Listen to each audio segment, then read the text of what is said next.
चल रही है हीरानगर के जंगलों के अंदर खाक छानी जा रही है, जंगल को छाना जा रहा है क्योंकि 4 से 5 लोगों पर मुश्तमिल ग्रुप को देखा गया और फिर आनन फानन में डायरेक्टर जनरल पुलिस नलिन प्रभात साहब ने कमान संभाली, खुद मैदान में दिखे AK-47 राइफल लेकर और एक दिन नहीं मुसलसल इस ऑपरेशन पर निगरानी रखते हुए वो नजर आ रहे हैं। ये बड़ी खबर आपको बता रहे हैं हीरानगर ऑपरेशन के हवाले से, जहां पर ऑपरेशन तलाशी कार्रवाई जो है वो आज 5वें रोज में दाखिल हुई है।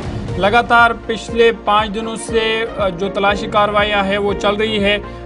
खबरें ये भी है कि मुश्तबा अफराद को पूछगछ के लिए हिरासत में लिया गया है, उनसे पूछताछ भी हुई है।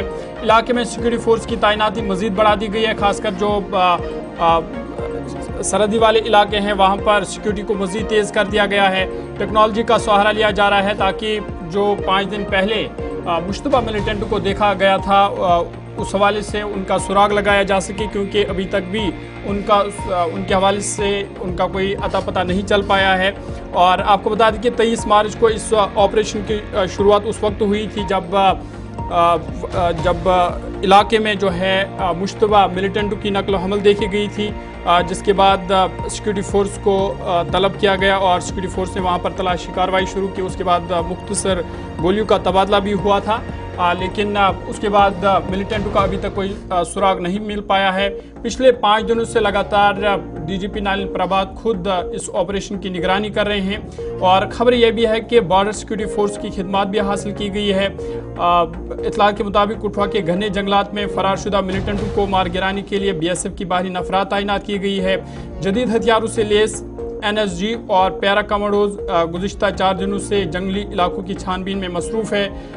मज़ीद यह कि घने जंगली इलाकों में सिक्योरिटी फोर्स की मुतअद्दिद कंपनियां तैनात की गई है, जबकि क्वाडकॉप्टरों और ड्रोन्स के ज़रिए भी इलाके की कड़ी निगरानी की जा रही है। मीडिया रिपोर्ट्स के मुताबिक सिक्योरिटी फोर्स ने तलाशी ऑपरेशन के दौरान कई अफराद को पूछगछ के लिए हिरासत में लिया गया है, ताहम पुलिस ने अभी इसकी तस्दीक नहीं की है। ज़राए के मुताबिक सिक्योरिटी फोर्स ने वसी जंगली इलाके का मुहसरा करके फरार के तमाम मुमकिन रास्तों पर सिक्योरिटी के सख्त पहरे लगा दिए हैं। मज़ीद ये कि जंगलात में छुपे मिलिटेंटों को निशाना बनाने के लिए जदीद टेक्नोलॉजी का इस्तेमाल भी किया जा रहा है। आपको याद होगा कि हीरानगर इलाके में 23 मार्च को सिक्योरिटी फोर्स और मिलिटेंट के दरमियान फायरिंग का तबादला भी हुआ था, काफ़ी देर तक वो जारी भी रहा।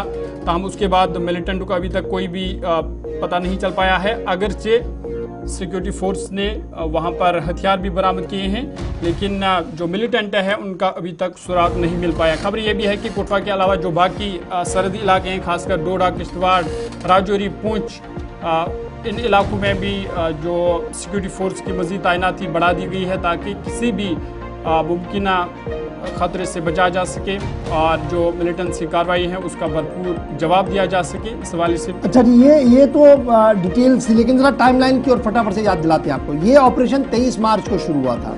ऑपरेशन तब शुरू हुआ जब एक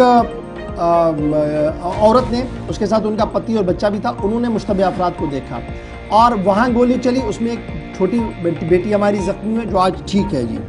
उसके बाद क्या हुआ जी, 23 तारीख को जब ये माइनर इंसिडेंट हुआ तो डायरेक्टर जनरल पुलिस नलिन प्रभात साहब, IGP जम्मू जोन भीमसेन तुलसी साहब साइट पर पहुंचे, ऑपरेशन को कमांड की और पर्सनली फोर्थ फ्रंट पर DGP को हमने देखा और ये सारी तस्वीरें आपके सामने आई। ये था 23 तारीख। 24 तारीख को ये हुआ कि सर्च को मजीद इजाफा कर दिया गया, बढ़ा दिया गया, डिप्लॉयमेंट और कर दी गई, कमांडोज लगाए गए, स्नैपर डॉग्स लाए गए, ड्रोन के जरिए से नजर रखी गई और UAV का भी इस्तेमाल किया गया, यानी अनमैन एरियल व्हीकल का भी इस्तेमाल किया गया। एम्यूनेशन जो M4 कार्बाइन के मैगजीन, ग्रेनेड, इटेबल और कुछ कपड़े थे जो रिकवर हुए साइट से, ये 24 तारीख को ही खबर सामने आई थी। अच्छा जी, फिर 25 तारीख को क्या हुआ, ऑपरेशन कंटिन्यू हुआ, एयर सर्वेलेंस को मजीद बढ़ाया गया, फिर चॉपर्स को लगाया गया, आर्मी के हेलीकॉप्टर को लगाया गया। सिक्योरिटी फोर्सेस ने अपने जो ऑपरेशन का ट्रैक था उसको मजीद वसी कर दिया और जितने भी कम्युनिटी किचन है, सपोर्ट जो थे वहाँ पर लोकल्स थे, उनके साथ राब्ते को और मजबूत किया कि किसी भी तरीके से और कोई इनपुट वहाँ से निकले। 26 तारीख जब चौथा दिन था तो मल्टी टायर कॉम्बिंग ऑपरेशन बढ़ा दिया गया तकरीबन 8 से 9 किलोमीटर से मजीद सनियाल गांव से, और इस पर अभी तक कोई भी मजीद तफसील जो कॉर्डन था इसको कहीं कम नहीं किया गया। और आज अब कुल मिलाकर अब आप देखिएगा कि आज 5वां दिन होगा इस ऑपरेशन का जब ये कार्रवाई जारी है। तो कुल मिलाकर ये सूरत हाल इस वक्त बनी हुई है जहां पर सर्च ऑपरेशन चल रहा है।